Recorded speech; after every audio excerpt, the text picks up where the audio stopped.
She told her friends she wasn't scared of him anymore. The breakup was final and she was ready to move on.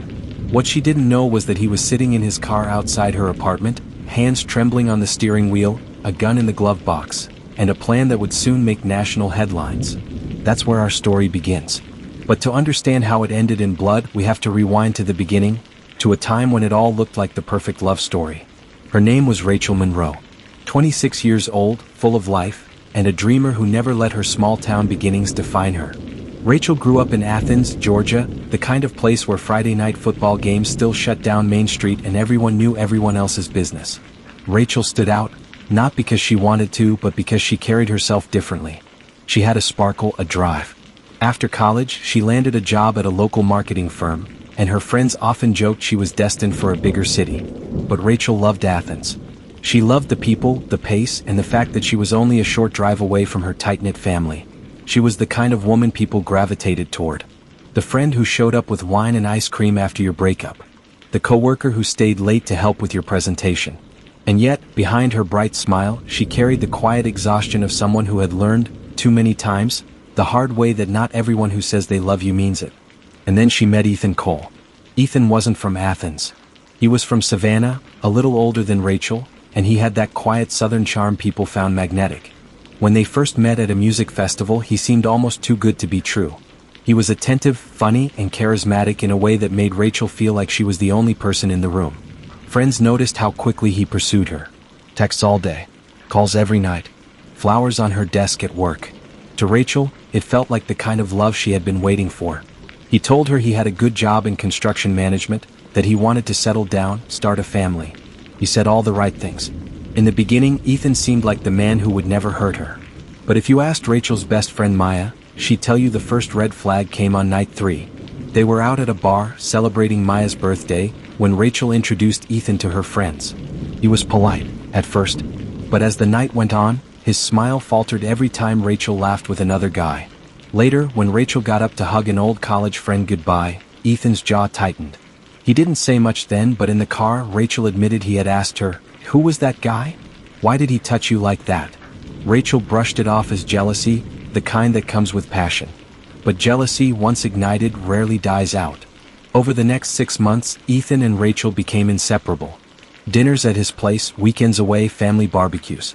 On the surface it was perfect. But beneath that glossy exterior, cracks began to show. Ethan didn't like when Rachel worked late. He didn't like when she hung out with coworkers without him. He especially didn't like Maya, who he claimed was a bad influence. Rachel found herself constantly justifying, explaining, apologizing, for things she shouldn't have had to. "I just worry about you," Ethan would say. "You know I only want what's best for us. Why do you need anyone else when you have me?" It was subtle. Controlling but disguised as love. Her friends saw it. Her brother noticed it too, during Thanksgiving when Ethan pulled Rachel aside after she joked with a male cousin. But Rachel, like so many women, wanted to believe the best. She told herself he just loved her deeply, that maybe she was overreacting, that she was lucky to have someone so devoted. What she didn't know was that devotion would curdle into something darker. By the 1-year mark, Rachel couldn't ignore the tension anymore. Arguments became louder. Ethan's temper became sharper. What started as controlling questions turned into accusations, slammed doors, and once, Rachel confided to Maya, a shove during a fight that left her shaken. That was the night she realized she couldn't keep making excuses. She ended it. Or at least she thought she did. Because Ethan wasn't the kind of man who let go. The night she broke up with him, Rachel texted Maya, "It's done. I feel free.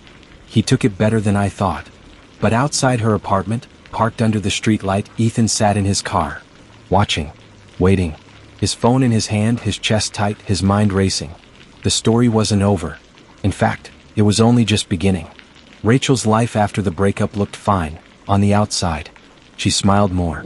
She reconnected with friends.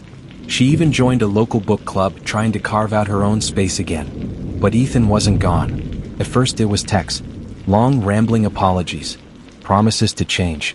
Pleased to meet for just one coffee. Then came the gifts. Flowers left on her porch, notes on her windshield. Rachel threw them away. But each gesture made her chest tighten with fear. She started to notice his car around town. Once outside her office. Another time at the grocery store parking lot. She told herself it was coincidence. Until it wasn't. Friends later said Rachel was torn. Part of her felt guilty, like maybe she was being too harsh. After all, Ethan hadn't done anything yet, not really. But the other part of her, the part that caught his reflection in her rearview mirror one night, knew she was being watched. One evening, Maya came over and found Rachel pacing. She showed Maya her phone, 37 missed calls, dozens of voicemails, some begging, some angry. In one, his voice broke through the static, "If I can't have you, no one will." That was the moment Maya begged her to go to the police. Rachel hesitated. Like so many victims, she didn't want to believe it was that serious. She thought maybe a restraining order would just provoke him. Maybe if she ignored him long enough, he'd finally move on. She underestimated how dangerous desperation can be. It was a Friday. Rachel had plans with friends to celebrate Maya's engagement. She dressed in a simple black dress, curled her hair, and for the first time in months, she felt beautiful again. Free. But Ethan knew about the party. He had seen the posts online. He drove to her apartment and waited. Hours ticked by. His heart pounded as he rehearsed what he'd say if she came outside. But as the clock pushed past midnight, something inside him snapped. Rachel never made it to the party. Neighbors later reported hearing a scream. Then a gunshot. By the time police arrived, Rachel Monroe was found collapsed in the stairwell of her apartment building. A bullet through her chest. Ethan was gone. Police launched a manhunt across Georgia. Ethan Cole was armed, dangerous, and on the run. But the truth of what happened that night, and why, was even darker than anyone imagined. The news spread quickly. Young Athens woman murdered by ex-boyfriend. Headlines across the country carried Rachel's face. The bright, smiling young woman whose life had been stolen because she dared to leave. The hunt for Ethan lasted 3 days. He was finally found in a motel outside Macon, slumped against the wall, gun on the nightstand. He was alive, but barely, after what appeared to be a failed suicide attempt. Detectives pieced together Rachel's last weeks through texts, voicemails, and eyewitness accounts. The evidence painted a chilling picture. Ethan had been escalating, planning, and spiraling for weeks. In his apartment, they found a notebook filled with angry rants. Phrases like, "She belongs to me," and "If I can't have her, no one can." Prosecutors didn't see a crime of passion. They saw premeditation. In court, Ethan's defense argued mental instability, that he snapped in the heat of the moment.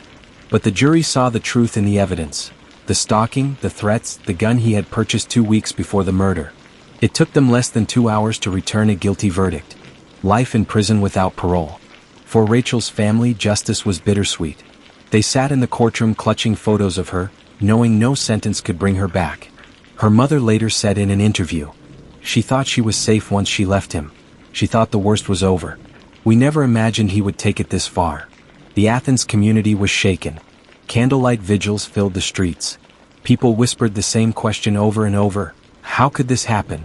But the answer was written in the red flags Rachel had ignored, the ones so many people ignore until it's too late. Love can blind us. It can make us justify control as care, jealousy as passion, obsession as devotion. But when those lines blur, danger lurks. Rachel's story is a reminder. Breakups don't always end the story. Sometimes they ignite it. Would you have seen the danger signs, or been blinded by love too?